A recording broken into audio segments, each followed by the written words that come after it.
ఏలూరు జిల్లా ఏలూరులో స్థానిక లక్ష్మీనగర్ లో ఏర్పాటు చేసిన ఆత్మీయ సమావేశానికి బడేటి రాధాకృష్ణ ముఖ్య అతిథిగా విచ్చేశారు. లక్ష్మీనగర్ కాలనీలో పేరు పొంది అభివృద్ధికి నోచుకోలేని వైసీపీ ప్రభుత్వంలో కనీసం లక్ష్మీనగర్ వైపు చూసిన దాఖలాలు లేవని తెలియజేశారు. ఈ ఆత్మీయ సమావేశంలో ఏలూరు జిల్లాలోని అత్యధిక మెజారిటీతో గెలుపొందిన ఎమ్మెల్యే బడేటి రాధాకృష్ణ చంటిని స్థానికంగా ఘనంగా సత్కరించి అభినందించారు స్థానికులు. ఈ కార్యక్రమంలో టీడీపీ నాయకులు గొల్లపల్లి మురళి, వెంకట్రావు, సోము, కళ్యాణ్ తదితరులు పాల్గొన్నారు.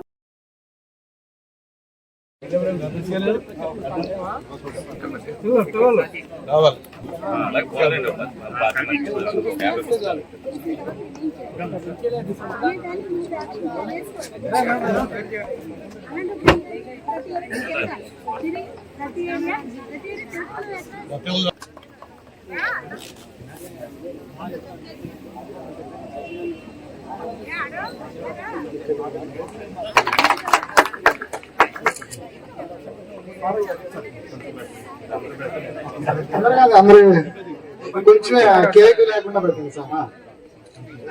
Okay, thank you very much. ఇప్పుడు సార్ని కూర్చోబెట్టి చిన్న శిశు సత్కారం జరుగుతుంది. ఒకసారి తీసి సత్యనారాయణ గారు సాల్వా చెప్తారు.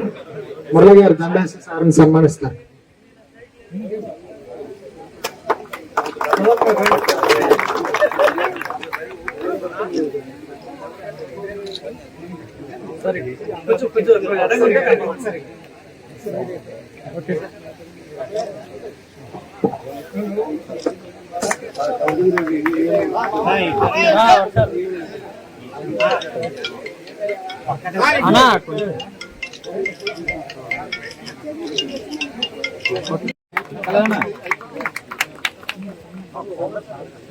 ఓకే సార్, వెళ్ళిపోయిందంటే ఈజీగా ఫస్ట్ ఫండ్ వచ్చింది దానికి పెట్టేయగలుగుతా.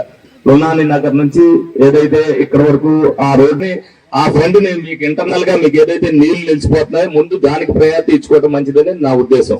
మీరు ఆలోచించండి దాన్ని. ఎందుకంటే మీకు ఇప్పుడు అవునా కాదమ్మా, నిజం ఒప్పుకోవాలి మీరు, అంతేనా? పని ఆయన ముఖ్యంగా పని చేయించాడు మీ మీద, ఒత్తిడి చేసి 6ంటికి 7ంటికి బ్రాండీ షాపుల దగ్గర నిమ్లు పెట్టి బ్రాండీ షాపుల్లో మందు అమ్మిచ్చి పరిస్థితి తీసుకొచ్చారు. పేక మీద కత్తిపెట్టి నువ్వు చెయ్యాల్సిందే అని చెప్పి ఒత్తిడి తీసుకొచ్చారు. అనేక రకాలుగా అసలు మీరు సమ్మె చేసి ఇంటికి నోటీసులు పంపించిన ప్రభుత్వం ఏదన్నా ఉందంటే హౌస్ అరెస్టులు చేయించారు. నాయకులందరూ అటేపోయి మాట్లాడారు. ఏమైపోయారు వాళ్ళ నాయకులు? ఒక్కడ మాట్లాడే పని లేదు. సంస్కృతి సంస్కారం లేకోకుండా టీవీల ముందు బూతులు మాట్లాడారు. నాకు కూడా పైనుంచి ఉన్నాయి, మీరు కూడా మాట్లాడిన డిబేట్లోని. నేనేమన్నానంటే బూతులు మారటం నాకు వచ్చినా నా రాజకీయం కోసం బూతులు మాట్లాడిన అవసరమైతే రాజకీయాల నుంచి తప్పుకుంటానన్నా. నేను ఒక్క రోజున కూడా తప్పుడు మాట ఎవరి గురించి మాట్లాడాలి, నాకు అవసరం లేదు. ఎవరి వ్యక్తిగత విషయాల గురించి మాట్లాడను.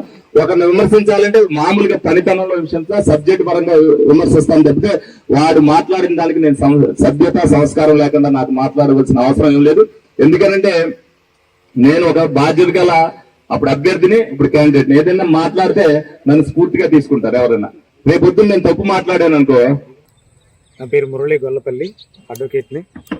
ఈరోజు ఏలూరు నగరంలోని 49వ డివిజన్ లక్ష్మీనగర్లో ఈరోజు అత్యంత భారీ మెజారిటీతో గెలిచినటువంటి స్థానిక ఏలూరు శాసనసభ్యులు బడేటి రాధాకృష్ణయ్య చంటి గారిని ఇక్కడికి ఆహ్వానించడం, మరి ప్రజల సమక్షంలో, లక్ష్మీనగర్ ప్రజల సమక్షంలో మరి అభినందించి వారికి విజయోత్సవ శుభాకాంక్షలు తెలియజేయడం జరిగింది. ఈ సందర్భంగా స్థానికంగా ఉన్నటువంటి లక్ష్మీనగర్ ప్రజలు అనేక రకాలైనటువంటి సమస్యలను గత 5 సంవత్సరాల కాలంలో పెండింగ్లో ఉన్నటువంటి సమస్యలన్నింటినీ కూడా వారి దృష్టికి తీసుకురావటం, అలాగే వారు కూడా పాజిటివ్గా స్పందించి ప్రతి కార్యక్రమాన్ని కూడా ఆర్డర్ ప్రకారం డే బై డే ప్రజల ముందు వచ్చి నేను సమస్యలను తెలుసుకొని అలాగే ఈ సమస్యలన్నింటినీ కూడా పరిష్కరించడానికి నా శాయశక్తులకు కృషి చేస్తానని తెలియజేశారు. అలాగే ఇక్కడ స్థానిక సమస్యలు ఏవైతే ఉన్నాయో అవి ఇక్కడ కుదరనప్పుడు అవసరమైతే ముఖ్యమంత్రి నారా చంద్రబాబు నాయుడు గారి దగ్గర సమక్షంలో, అలాగే లోకేష్ బాబు గారి సమక్షంలో కూడా తీసుకెళ్లి అక్కడ వారి దగ్గర నుంచి కూడా ప్రత్యేకమైన అనుమతులు సాధించి కూడా ఇక్కడ ఉన్నటువంటి సమస్యలను తీరుస్తారని చెప్పన్నారు. ఇందులో భాగంగా ముఖ్యంగా మా లక్ష్మీనగర్లో ఏదైతే ఉందో ఇక్కడ ఒక రిక్వెస్ట్ బస్ స్టాప్ని అడిగాము. అలాగే రామయ్య కోనేరు అని పక్కన కోనేరు ఉంది, దానికి గతంలోనే కొంత ఫండ్ శాంక్షన్ అయినటువంటి పరిస్థితి ఉంది.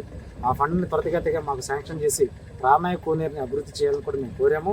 అలాగే ఇక్కడ లక్ష్మీనగర్లో అత్యధికంగా ఓపెన్ ప్లాట్స్ ఉన్నాయి.